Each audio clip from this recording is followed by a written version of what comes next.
9:40 p.m., day 94. The account is up $140 total. There's a stage of trading nobody photographs. It has no blow-up story, no funded account banner, no Lambo, and no rock bottom.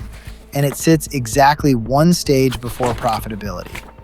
Traders who made it through have a name for it: the boring middle.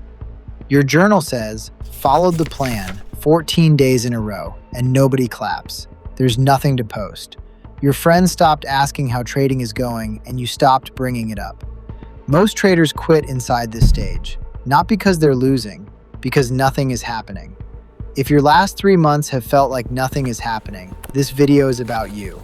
And that flat line doesn't mean what your brain says it means. You know the 11 p.m. version of this feeling. Scrolling back through your own journal, looking for proof the whole thing is going anywhere. The wins are small, the losses are small, the months are stacking, and a quiet voice asks the only question that matters: is this discipline, or is this just slow failure? By the end of this video, you'll be able to answer that question with 3 checks, and the third one settles it. First, the map, because you can't know where you are without one. Stage 1, chaos. Every indicator, every guru, every market at once. Stage 2, the blow-ups.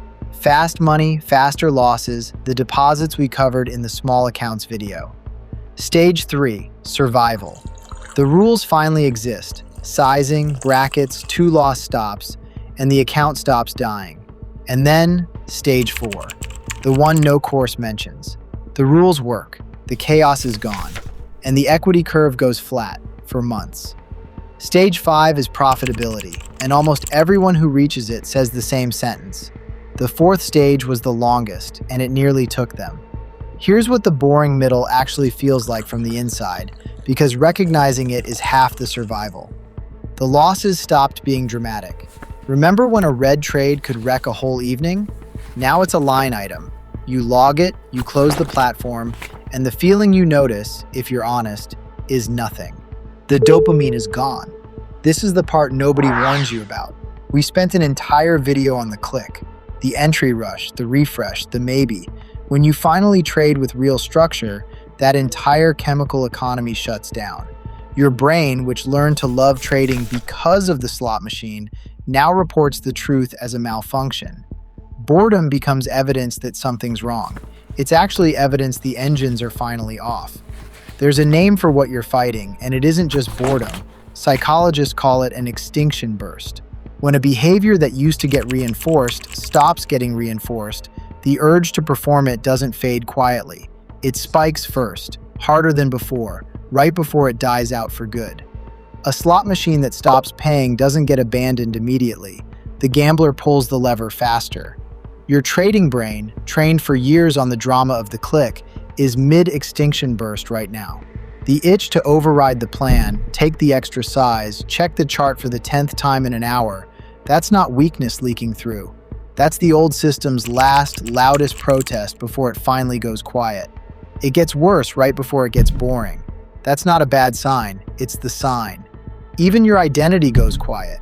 You've stopped announcing you're a trader, not from shame, from calibration. There's nothing to announce yet. And that's the strange paradox of stage 4. You are, right now, doing the best trading of your life, and you have less to show for it and less to say about it than the version of you that was blowing up accounts. That version had stories. This version has a process. Stories get claps. Processes get paid later, and the outside world goes silent with it. The traders you started with are posting payouts, or they vanished, which the feed never shows. There's no content in "I followed my plan again today." The boring middle is invisible online for a reason. It produces no wreckage and no trophies, just reps. So your brain, starved of both drama and applause, writes its own story. This isn't working. That story is the last trap on the ladder, and there are 3 signs that tell you whether it's lying. The third one is the one that matters. Sign 1. Your losses are all the same size. Not one 4R disaster in the batch. No move stops, no revenge doubles. Scroll back a year and compare. The old column looks like a seismograph. This one looks like a metronome. If your losses are still random sizes, you're not in the middle yet. You're still in stage 3, and the 4 engines video is the one you need. But if they're uniform, keep counting. Sign 2. The equity curve is flat, but the behavior curve is climbing. Plan compliance is the number nobody screenshots and the only one that predicts anything. 60% 6 months ago, 91% now. The market hasn't paid you for it yet. That's the whole tension of this stage. Skill is compounding in a currency your account doesn't display. Here's what one of these weeks actually looks like so you recognize yours. 5 trades, 3 losses, all exactly 1 R, all planned. 2 wins that paid 1.5. Net for the week, barely positive. Compliance, 100%. A year ago, you'd have called that week a failure. It's actually the entire skill of trading, executed cleanly, waiting for size. That week, repeated then scaled, is the career. It just doesn't look like one yet. Sign 3, the one that matters. You're bored, not scared. Sit with that difference. Fear means the engines are still running. The freeze, the chase, the click. Boredom means they've shut down and the only voice left is the plans. Scared traders need a different video. Bored traders. Bored traders are one stage from the top, standing in the most dangerous month of the climb precisely because it feels like nothing. So why is quitting here the tragedy? Because of how the payoff actually arrives. Skill compounds invisibly, then pays retroactively, in a lump. The curve doesn't bend with your competence, it bends after it, sometimes long after, when position size finally meets consistency. The market spends months watching you behave, and then pays you for all of it at once. And the mechanism is mundane, the graduation rule from the small accounts video. 100 clean trades at 1 contract earns the step to 2, and the exact same skill, unchanged, suddenly produces double, then 3. The curve doesn't bend because you finally got good. It bends because you'd been good long enough to earn size. And size is a multiplier that only multiplies what's already consistent. Quit in month 8 of an 11-month middle and you don't lose 3 months. You lose the entire education, because the next attempt starts the ladder over at stage 1. Every trader who quits in the middle refunds the market everything it was about to owe them.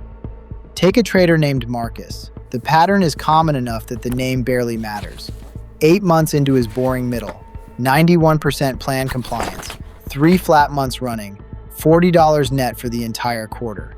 He did the math one Tuesday night. 8 months of discipline for $40 felt insulting next to a friend's screenshot of a single $600 day. So he doubled his size without earning the step, told himself the rules had done their job, and he was just being cautious now. 6 weeks later, he'd given back the year, not to 1 bad trade, to 20 small ones, each just slightly bigger than his actual skill could support, each technically defensible, none of them earned. Now run the tape the other way. Same 8 months, same 91%, same $40. Except this Marcus does nothing. Month 9, 41 clean trades logged at 1 contract, crossing the 100-trade graduation line from the small accounts video. Month 10, 2 contracts, same setups, same win rate, and the exact same skill that produced $40 a quarter now produces $480 a month. Nothing about his trading changed between month 8 and month 10. Only the size did, and size only pays the trader who is still there to collect it. How do you survive it? 4 adjustments, none of them exciting, which is the point. 1. Change the scoreboard. Grade weeks by plan compliance %, written where the P&L used to go. You can't win a game whose score you refuse to track. 2. Shrink the feedback loop. The account pays quarterly. Your brain needs weekly, so give it streaks to protect. 14 days of check marks is a streak. Day 15 protects it. 3. Tell exactly one person, not the feed. One person who asks, "Did you follow the plan this week?" and nothing else. The middle is survivable with a witness. It's brutal alone, because the whole ambush of this stage is that it starves you of feedback, and an isolated brain fills silence with worst cases.